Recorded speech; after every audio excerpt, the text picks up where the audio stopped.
السلام علیکم، میں صفیزم اسلام اور میرے پاس یہ مکاشفۃ القلوب کی کتاب ہے۔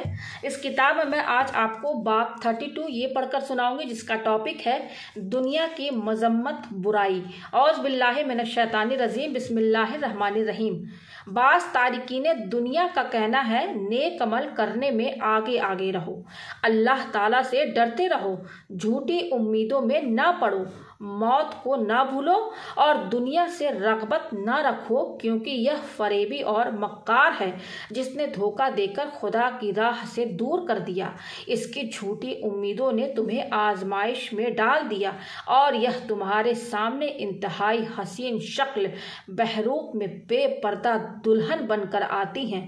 آنکھیں اسے دیکھتی ہیں، دل اس پر فدا ہے اور روحیں اس کی فریفتہ ہیں، مگر اس نے کتنے عاشقوں کو قتل کر دیا اور اپنے پروانوں کو ذلت و رسوائی کے گڑھوں میں ڈھکیل دیا ہے۔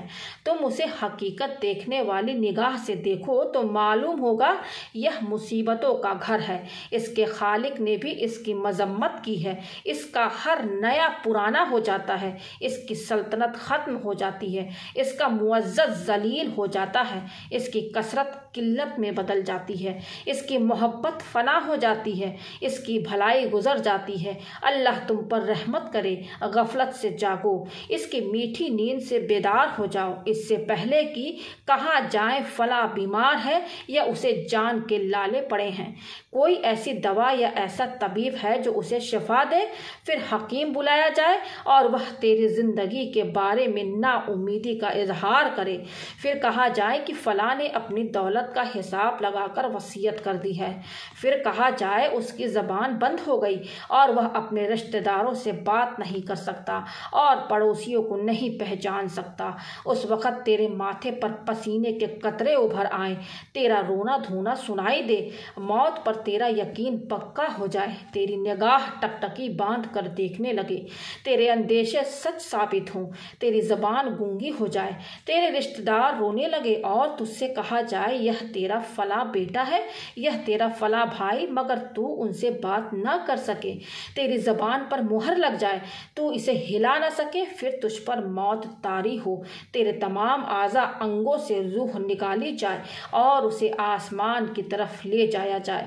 اس وقت تیرے بھائی تجھ پر جمع ہو جائیں، تیرے لیے کفن لایا جائے، پھر تجھے نہلا کر کفن پہنایا جائے، تیری تمام امیدیں ختم ہو جائے اور تیرے دشمن سکون کا سانس لے، تیرے گھر والے تیرے مال کی طرف متوجہ ہوں اور تو اپنے اعمال کی سزا پانے کے لیے اکیلا رہ جائے۔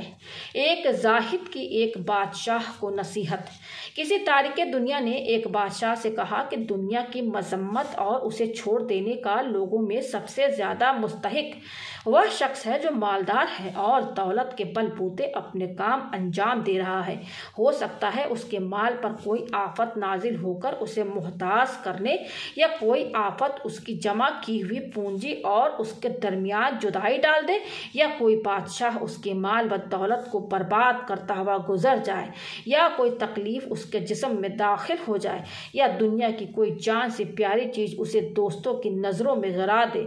اور اس طریقے پر بھی دنیا مذمت کے لائق ہے کہ یہ جو کچھ دیتی ہے واپس لے لیتی ہے۔ یہ ایک ہی وقت میں دو آدمیوں سے محبت کرتی ہے۔ یہ ہنسنے والوں پر ہنستی اور رونے والوں پر روتی ہے، دیتے وقت واپسی کا تقاضا بھی کر دیتی ہے۔ آج مالداروں کے سر پر تاج رکھتی ہے اور کل اسے مٹی میں چھپا دیتی ہے، چاہے جانے والا اسی کے غم میں مر گیا ہو اور زندہ اسی کے لیے زندہ ہو، وہ ہر جانے والے کے وارث کے گلے میں مل جاتی ہے اور کسی تغیر و بدلاؤ کی پرواہ نہیں کرتی۔ حضرت حسن بصری رضی اللہ عنہ کی ارشادات۔ حضرت حسن بصری رضی اللہ عنہ نے حضرت عمر بن عبدالعزیز رضی اللہ عنہ کو لکھا کہ یہ دنیا چھوڑنے کی جگہ ہے، ٹھہرنے کا مقام نہیں۔ حضرت آدم علیہ السلام کو سزا کے طور پر اس پر اتارا گیا تھا، اسی لیے امیر المومنین اس سے دور دور رہیے۔ اس دنیا کا توشہ، اس کو چھوڑ دینا، اس کی پونجی فقر و فاقہ ہے، ہر وقت اپنے چاہنے والوں کو قتل کرتی رہتی ہے، عزت والے والے کو ذلیل اور مالدار کو فقیر بنا دیتی ہے۔ یہ زہر ہے جسے انسان بے خبری میں کھا کر موت سے ہمکنار ہو جاتا ہے۔ اس میں جراحت کا علاج کرنے والے زخمی کی طرح لمبے دکھ سے بچنے کے لیے کچھ دیر صبر کیجیے اور لمبی بیماری سے بچنے کے لیے کچھ لمحوں تک علاج کی شدت برداشت کیجیے۔ اور اس فریبی دھوکہ باز سے جو خوب بن ٹھن کر جلوہ نما ہوئی ہے اور مکر کا جال پھیلائے ہوئے ہے، جھوٹی امیدوں کی فراوانی ساتھ لائی ہے اور ایک ایسی دلہن کا انداز اپنائے ہیں جسے آنکھیں دیکھنا چاہتی ہیں، جس کے دل شیدائی ہیں اور جانے اس پر فدائی ہیں اور یہ تمام چاہنے والوں کو ختم کرتی چلی آئی ہے اور مٹاتی چلی جائے گی۔ کیا کوئی عقل مند اس سے نصیحت حاصل نہیں کرتا؟ جب اس کا کوئی عاشق اسے پا لیتا ہے تو وہ گمراہ ہو جاتا ہے اور اس سے دلچسپی کے سبب اپنی آخرت کو بھی بھول جاتا ہے، یہاں تک کہ اس کے قدم ڈگمگا جاتے ہیں اور وہ ہمیشہ کے لیے حسرت میں گرفتار ہو جاتا ہے۔ اس پر موت کی سختیاں اور دکھ طاری ہوتے ہیں۔ پوری طرح نہ پانے کی حسرت اور مطلوب تک پہنچ حاصل نہ کر سکنے کا افسوس اسے اور زیادہ دکھی بنا دیتا ہے۔ اس کی روح بڑے دکھ کے عالم میں بغیر کسی زیادہ راہ کے نکلتی ہے اور اس کے قدم کہیں نہیں ٹکتے۔ امیر المومنین اس سے بچتے رہیے، کیونکہ دنیا دار جب اس کی خوشی میں ڈوب جاتا ہے تو وہ اسے دکھ میں مبتلا کر دیتی ہے۔ اس میں نقصان پانے والا فریب زدہ ہے، اس میں فائدہ پانے والا دوہرا دھوکے میں ہے، کیونکہ اس کی وسعت مصیبتوں تک جا پہنچی ہے، اس کا وجود آمادہ فنا ہے، اس کی خوشی دکھوں سے لپٹی ہوئی ہے۔ جو اس کا ہو جاتا ہے وہ واپس نہیں لوٹتا اور انجام سے بے خبر رہتا ہے۔ اس کی امیدیں جھوٹی، تمنائیں باطل، اس کا صاف گدلا، اس کی عیش مختصر ہے۔ انسان اگر غور کرے تو وہ اس کے خطروں میں گھرا ہوا ہے، اس کی نعمتیں خطروں سے بھری اور اس کے دکھ بھیانک ہے۔ اللہ تعالیٰ نے اس کی تنبیہ کی ہے اور نصیحت فرمائی ہے۔ اللہ کے یہاں اس کی کوئی قدر نہیں اور نہ اللہ تعالیٰ نے اس پر کبھی رحمت کی نظر ڈالی ہے۔ نبی اکرم صلی اللہ علیہ وسلم کے حضور میں اس کے خزانے اور ان کی کنجیاں پیش کی گئی، مگر آپ نے قبول کرنے سے انکار کر دیا، کیونکہ اللہ تعالیٰ کے یہاں اس کی حیثیت مچھر کے پر سے بھی کم ہے۔ اگر آپ اسے قبول فرما لیتے تب بھی اللہ تعالیٰ کے خزانوں میں کوئی فرق نہ آتا دیکھنا کہیں اس کی محبت میں حکم خدا کی مخالفت نہ ہو، اس کی محبت میں اللہ کی ناراضگی نہ ہو اور اسے اس کے مالک کے مرضی کے مخالف مقام نہ ملے۔ اللہ تعالیٰ نے اسے بطور آزمائش مومنوں سے پھیر دیا اور اپنے دشمنوں کی فریفتگی کی وجہ سے انہیں دولت سے مالا مال کر دیا۔ جو بے وقوف اسے پا لیتا ہے وہ سمجھتا ہے کہ شاید اللہ نے اسے عزت دے دی ہے اور یہ بھول جاتا ہے کہ اللہ تعالیٰ کے محبوب نبی پاک صلی اللہ علیہ وسلم نے اپنے مبارک پیٹ پر پتھر باندھے تھے۔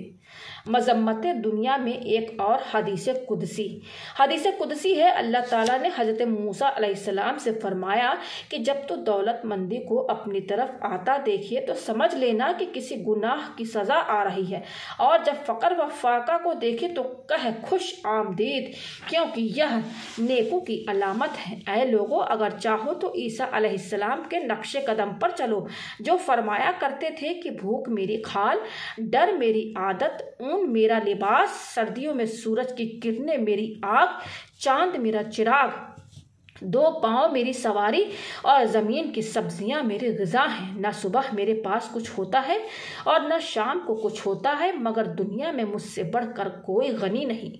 حضرت وہب بن منبہ رحمۃ اللہ علیہ کہتے ہیں کہ جب اللہ تعالیٰ نے حضرت موسیٰ اور ہارون علیہ السلام کو فرعون کی طرف بھیجا تو فرمایا اس کی دنیاوی شان و شوکت سے خوف زدہ نہ ہونا، وہ میری اجازت کے بغیر نہ بول سکتا ہے، نہ سانس لے سکتا ہے اور نہ ہی پلک چھپک سکتا ہے، کیونکہ اس کی پیشانی میرے ہاتھ میں ہے، اور دنیا سے اس کا فائدہ حاصل کرنا تم کو تعجب میں نہ ڈالے۔